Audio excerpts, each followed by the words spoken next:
Good evening. My name is Dr. Kishore LT. I am the Director of Radiology Services, Vijaya Diagnostic Center. I welcome everybody for this VDC educational web series.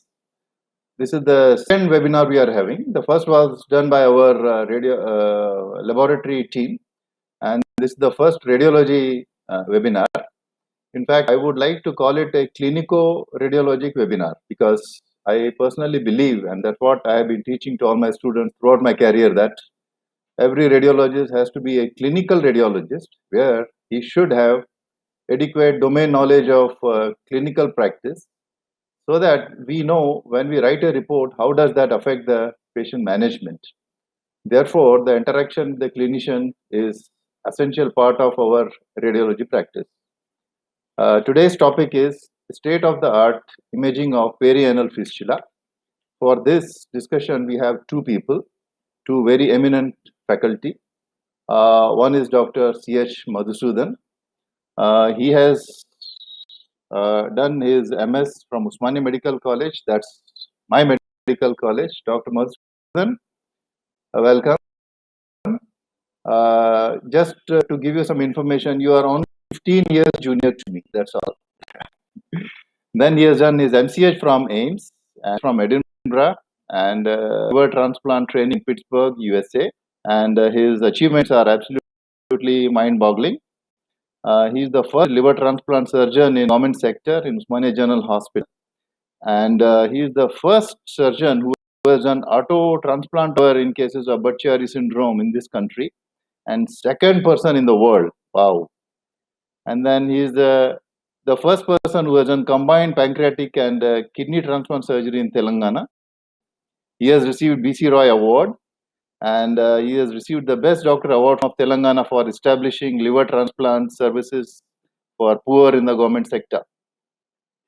So his area of interest are, apart from organ transplant, oncosurgery, portal hypertension surgery, and colorectal surgery. So Dr. Madhusudan, welcome to you. And then we have Dr. Ankit Balani. He's a very young, dashing, dynamic radiologist working in Vijaya Diagnostic as consultant for last 4 years. He has done his MBBS and diploma in radiology from Mumbai and DNB from Yashoda Hospital. He has got fellowship, interventional radiology fellowship from Yashoda Hospital, neuroradiology fellowship from London, musculoskeletal radiology fellowship from Seoul, South Korea, research fellowship for young academic scholars, RSNA, USA. And at this young age, his number of publications are 33, which is absolutely mind-boggling. So the agenda is, first, I would request Dr. Madhusudan to give the clinical perspective for a few minutes, following which Dr. Ankit will present his presentation for about 10 to 12 minutes. After that, we will have the interaction and question answers. So Dr. Madhusudan, you can please take over now. Yeah, good evening, everybody. Thank you very much for giving me opportunity.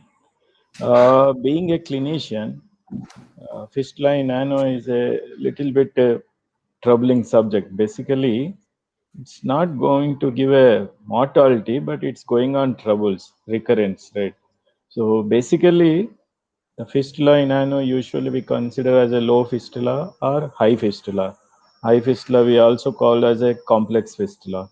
So basic problem as a clinicians, what we face is this high fistula location, exactly track where it is going, whether it is multiple branching is there, whether it is sometimes multiple external opening going into the internal sphincter, internal tract going through the sphincters, whether it is intersphincteric, whether it is transsphincteric, whether it is supralevator or extrasphincteric, whether it is associated with abscess. These are the things we need as a clinician, we need as a roadmap before going for a surgery.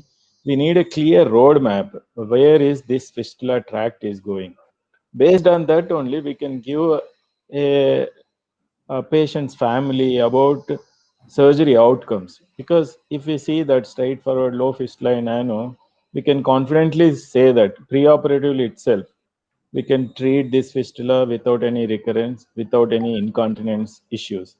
Whereas if you don't know how extent inside, where these images is crucial. So because we can't do like in a laparotomy, we exploratory laparotomy and see. In a fistula nano, we need to know exactly image, how it is going inside. So which sphincters, how much length, so how much depth, how much levators, or how much intersphincteric. So these are the things starting from images. So many are there, like during our olden days time, much benefit in doing a fistulogram because it won't give us accuracy about sphincters, how it is going. So nowadays we only believing on two images. One is endorectal ultrasonography or transrectal ultrasonography. Another is MRI with MRI endorectal coil. So these two things, if anybody starts recognizing these image potential, any surgeon can make a successful surgery. That is where treatment of fistula nano is mainly goes credits to the image development. So definitely, I in my practice routinely follow endoanal ultrasonography or transrectal MRI with coil. So predominantly, I follow with the endoanal ultrasonography. So I wants to hear from radiology colleagues like Dr. Ankit wants to show things. If you add touch on 3D images of endoanal or endorectal MRI. Thank you. Right. Thank you, Dr. Madhusudan. That was a good perspective you gave. You told us what you expect from the radiologist. And now I will ask Ankit to please deliver the goods. Ankit, please. Good evening, everyone. Thank you, Kishore, for this kind introduction. Thank you, Madhusudan sir, for this valuable opening remarks. I am Ankit Balani, consultant radiologist at Vijaya Diagnostic Center, Himayatnagar branch. As you would see that I have done fellowships in neuroradiology, musculoskeletal radiology, and interventional radiology. But one thing which I'm very passionate about is MRI fistulogram. This was my dissertation topic back in the days of DNB. And I have had the opportunity of working with few renowned surgeons of the country. I worked closely with them and have realized what they are actually looking for while we are dealing with imaging. Here are my disclosures. There has been fair usage of copyright work, and these are my crediting sources. Today's talk's objectives would be to briefly discuss about pathophysiology of perianal fistulas. Second is the most important question, why do we need to image them? And what all imaging modalities we have as an options. We'll discuss about various modalities, the consensus statements, and how we can contribute to patient care. Fistula comes from a Latin word, which is pipe, which is nothing but a chronic granulating tract connecting two epithelium-lined surfaces. One is the anal canal and the other is the perianal skin. The most widely accepted pathophysiology, the hypothesis is cryptoglandular hypothesis, which came way back in 1958 by Eisenhammer, who stated that it is the anal glands which, when obstructed, result into formation of a chronic perianal sepsis, and this sepsis then can rupture onto the skin via varying routes, resulting in formation of a perianal fistula. This was the seminal paper which came back in 1976 by Parks et al., who evaluated 400 patients and came up with a classification system, classifying fistulas into 4 types. We can see how good this paper was, that it has stood the test of the time. And even after 45 years, this is the most widely used classification system. The first question which comes to our mind is, what is the need of imaging a perianal fistula? Long considered gold standard was examination under anesthesia. Here are 2 fistulous tracts. One on the left is a type 1, which is nothing but a supralevator fistulous tract with a supralevator collection. The other on the right by the name of type, the second fistula, which is nothing but a transsphincteric fistulous tract with a collection reaching high up to the ischiorectal fossa. For a surgeon who was trying to palpate them under anesthesia, this would give a very similar palpatory feel. However, after the surgery, the outcomes of this fistula would be very worse because a large amount of the sphincter complex would be sacrificed, while the outcomes of this fistulous tract would be very good because only a part of the sphincter complex is sacrificed. Thus, even though it has a very good accuracy, the examination under anesthesia, there are chances of high recurrence because of mixed extensions in as high as up to 25% of the patients. So what all imaging options do we have? First is fistulography, endoanal or transperineal ultrasound, CT fistulography, or MRI. Starting with the first conventional one, that is fistulography, in which what we do is inject the contrast, that is iodinated non-ionic contrast media, to the external opening and try and look for the tract. As we are injecting something, so it would be painful, it may flare residual infection, and there may be false passages. Second, it involves the presence of ionizing radiation. Third, we have to assume where the internal opening would be and its relationship with the sphincter complex and the levator plate, two most important things which would decide the patient management. Third, secondary tracts may not be opacified, and we may not be even able to cannulate the fistulous tract per se. Therefore, fistulography has now very limited role while evaluating patients with perianal fistula. Second is, amongst the imaging options in ultrasound, we have two options. One is either endoanal ultrasound or a transperineal ultrasound. Both of them can help us identifying the presence and extent of the anal sphincter disruption, help us in preoperative classification, identifying the internal opening. However, they do have their own limitations as well. Like endoanal ultrasound, a 360-degree probe is required, which has a lot of availability issues. Only a few places in the country do have it right now. Second, it has a limited field of view. Therefore, high branching tracts or collections may be missed on imaging, and it cannot be used in patients with anal stenosis or acute pain. However, when we're talking about transperineal ultrasound, these disadvantages do not have are there. But the problem is both of these modalities are highly operator dependent, and there is a long learning curve in them. Talking about the differences between endoanal ultrasound versus MRI, as we can see from this chart, the internal opening would be better appreciated on endoanal ultrasound. However, all the other things like high tracts, abscesses, the presence of secondary collections, requirement of a standard equipment, operator dependency, used in patients with acute pain and anal stenosis, MRI scores over endoanal ultrasound. As we can see, the specificity of MRI is much higher than of endoanal ultrasound. Thus, MRI is the imaging modality of choice. Let's look at a few examples of these. This was a patient with a transsphincteric fistulous tract. We see this linear hypoechoic structure, which is the transsphincteric fistulous tract, opening onto the infralevator anal canal, and the same patient's MRI. The problem with the endoanal ultrasound or transperineal ultrasound is when they have a complex fistulous tract, like in this case, which has a collection as well and multiple branching tracts. If we were looking at these images as a surgeon, it would be very difficult to get a roadmap, as Madhusudan sir told. So what we require is a proper cross-sectional imaging in which we know the exact extent of the fistulous tract, its secondary collections, and the branches. For the sake of completion, we'll talk about CT, which is right now not being used for evaluation of perianal fistulas. In this patient, we see some perianal fistula, peripherally enhancing tracts with air foci opening onto the infralevator anal canal. However, the soft tissue resolution is very poor, and thus we will not get the complete picture on CT. Sometimes we even do CT fistulograms in which we inject the contrast through the external opening so as to delineate the tract, as in this patient who has a pilonidal sinus.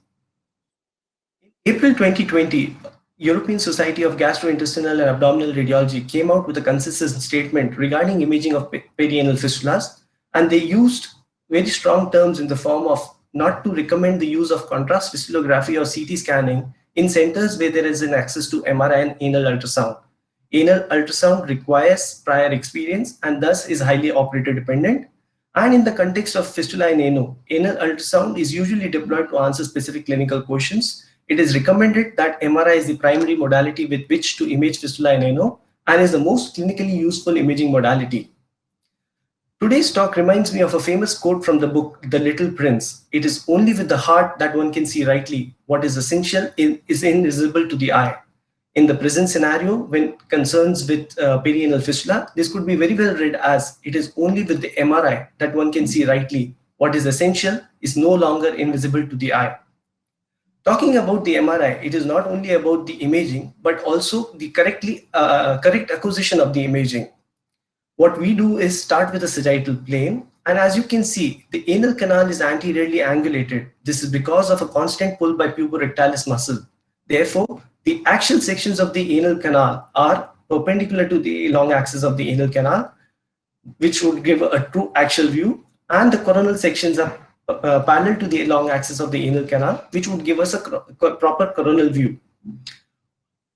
This is a case that I got for a second opinion, and I was not able to make much sense as to where the fistulous tract was or what was its classification.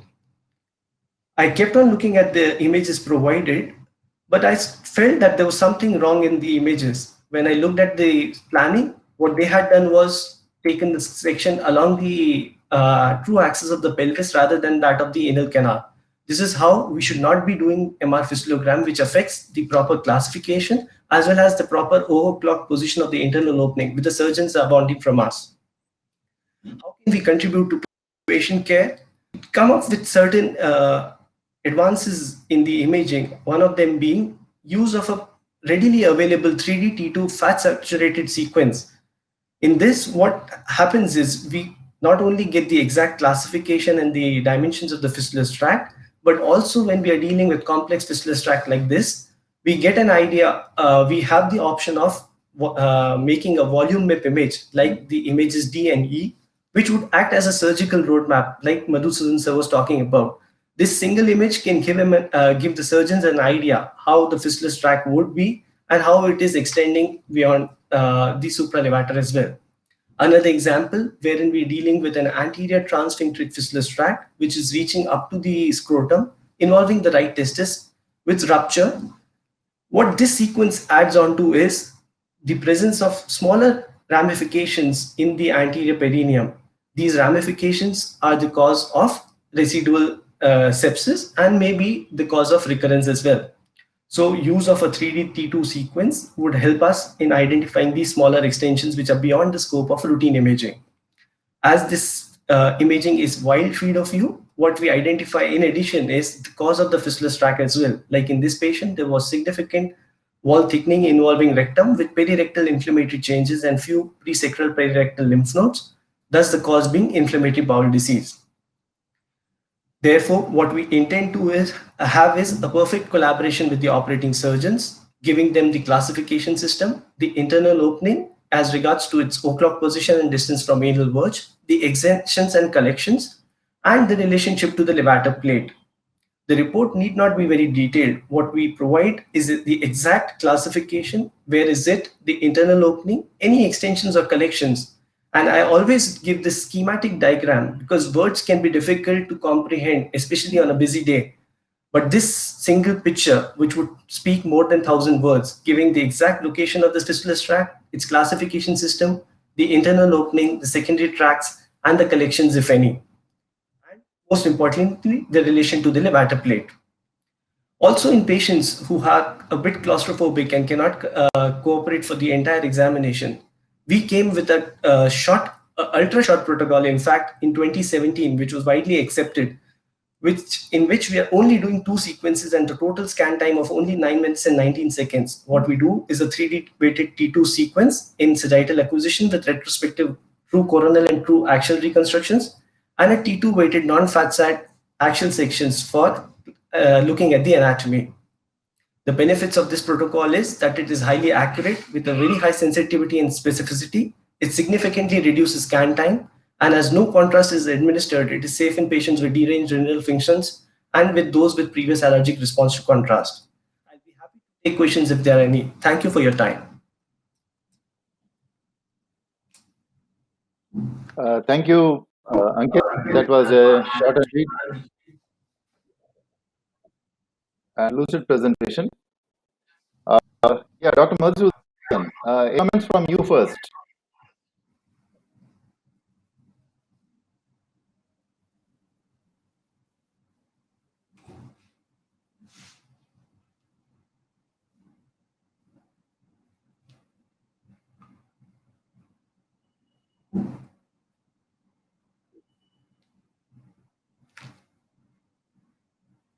I think there's some problem with the audio.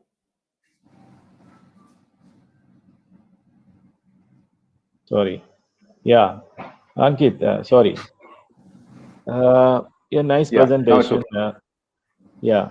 Uh, as a surgeon, we would like to have a exact like a roadmap you have said, no? So in your center, do you make a 3D images type of imaging? Like Yes, sir, we CT, do. CT angio in a triphasic CT, we reconstruct like a portal vein, hepatic artery, then we will follow. As a surgeon, we like to have a exact images. Yes, sir. So precisely as you mentioned, sir, like I showed in my cases, what we do or Yeah. what we are doing right now is we are acquiring a 3D sequence, and with Okay. 3D sequence we can get a volume images, like a volume map, which would show you the entire extent of the tract. Uh, Yeah. regards to the 3D which we get in endoanal ultrasound, this is much preferred because it has a larger field of view. So Correct. high branches or the high tracts or collections that will be better identified on an MRI. And second is the soft tissue resolution would be better on an MRI, sir. Yeah, that's better. Only disadvantage those who have a contraindication for MRI, like pacemaker or implants. Otherwise, definitely, yeah, this is real-time image than uh, operator-dependent image, whereas in endoanal ultrasonography. Yeah, definitely. Anybody is having any Right. questions? Yeah, I think there are some questions.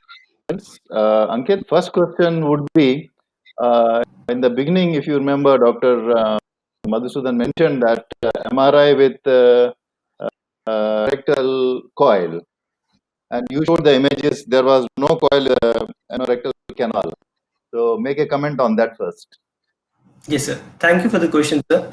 Uh, Sir, presently the consensus also states that we should use surface coils instead of endorectal coils. So all the images that we have shown are done using surface coil, because that gives it an appropriate soft tissue resolution, appropriate diagnostic quality, and is obviously much more acceptable by the patients. So an endorectal coil would be painful, maybe not well appreciated by the patients, and does not provide with significant increase in the image quality.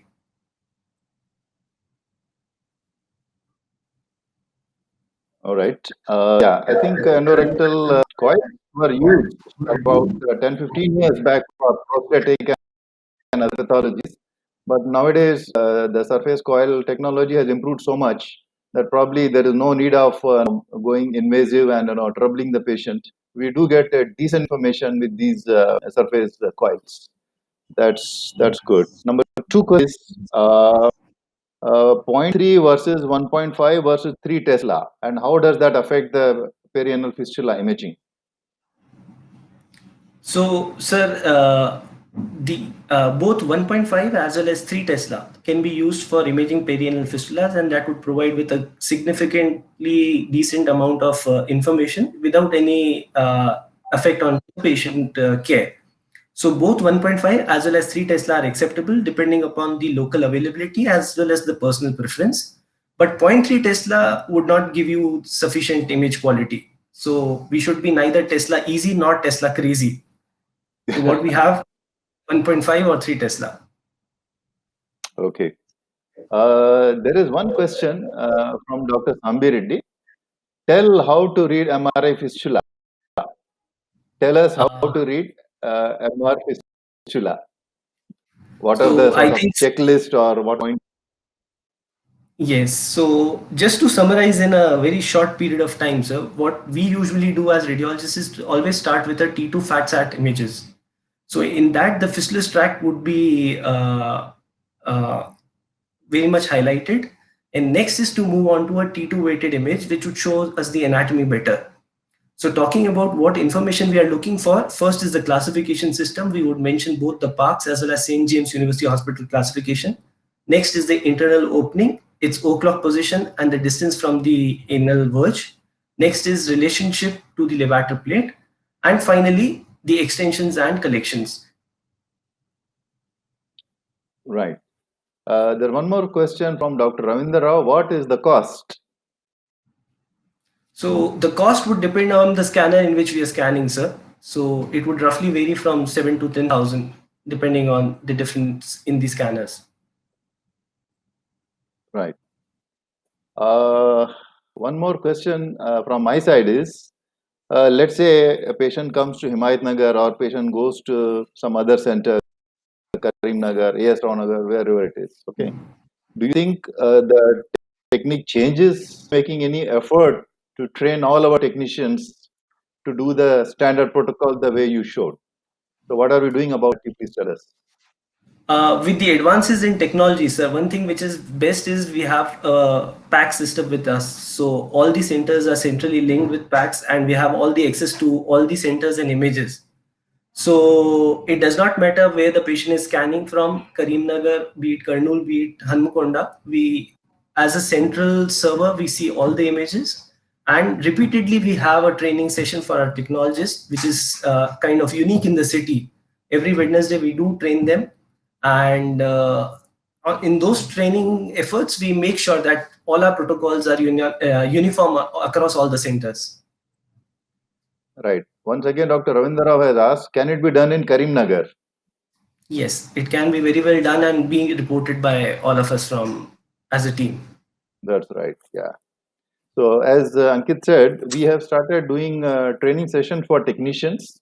I personally believe that as a radiologist, it's my responsibility to train my technicians so that I deliver the best. If I do a good study, I can do an accurate diagnosis. So we have started training them regularly, and we encourage sometimes them to present the techniques and all those things. Sometimes we as a radiologist, we tell them what are we looking for, what are we expecting. So these training sessions are going on regularly. So that way, it is a sort of standard practice across most of the centers. There is one more question, Ankit. Is IV contrast required? IV contrast can be given, but it has specific uses, sir. Like if I'm looking for a patient who has got operated some time back, and the concern is whether he's having granulation tissue versus an inflammation, or else we are only dealing with a abscess, then in those indications, contrast may be given, but usually for most of the patients, the contrast is not needed. Right. See, what happens is these stir images, if you see that they are T2 images where any collection or any fluid appears bright like contrast and the fat is suppressed. So under the darker background of fat suppressed images, these track itself looks like as if I injected the contrast, but actually there's no injection of contrast. And as Ankit rightly said, majority of the times we do not need contrast. Some time back, few years back, probably some people were giving contrast, but it's not really bad. Probably if you have a reason to believe that the patient has got inflammatory bowel disease or some other pathology which is there seen in the pelvic bowel loops, we may require IV contrast. What do you say, Ankit? Yes, sir. And that time the imaging would also have to be a bit, the scanning protocol should also be changed. Like we should have a wide field of view and include Correct. the part of the rectum and bowel loops as well. Correct. Yeah. Any other questions from Yes, sir. Please. Ankit. Sometimes we used to use hydrogen peroxide while doing a endoanal ultrasonography to better delineate up the tract sometimes. Correct, sir. Correct, So sir. do you face any time MRI you face not able to show very accuracy, you want to use any other contrast like we use in a biliary system? Correct, So sir. do you use such things in a MRI fistulogram? Yes, sir. So that's a very perfect question, sir. Like as you said, it was one time a mainstay of imaging, ultrasound with injection of hydrogen peroxide that would delineate the tract very nicely. And initially, when we used to report in low Tesla scanners, that time the fistulous tracts may not be very well delineated. So that time we have taken a few strange steps like injecting gadolinium within the fistulous tract so as to opacify it better. But now with the advent of good scanners, I don't think we need anything of that sort, sir. almost all the fistulous tracts are kind of well visualized. And only thing we need as a radiologist is a clinical examination findings, where the external opening is, where the internal opening, if video proctoscopy has been done, because that would make the job very easier. Even if the tract is fibrosed, we should be able to identify that on imaging. Right. Once again, Dr. Ravindra Rao has requested, please give static diagram always. I think this we should pass off. It's possible that some radiology may not be giving. So I think we'll pass off in our academic session this information that whenever a patient comes with this particular study, they should give this line diagram, and uniformly everybody should give the standard kind of report and diagram. Dr. Ravindra will take care of that. Any other questions? Anybody? Okay, so I don't see any further questions. So I think we already crossed 30 minutes. Thought we'll close the session in less than 30 minutes, but it has crossed 30 minutes. So I want to thank Dr. Madhusudan for being the chief guest of today's webinar and giving us clinical perspective and making the session very lively and interactive. Thank you very much. And Ankit, thank you very much to you. A good presentation. And I thank my technical team for arranging this program. And I thank all the participants who participated, and some of them actively asked questions. Thank you very much. So now probably close the meeting. Thank you, sir. Thank you, Madhusudan. Thank you.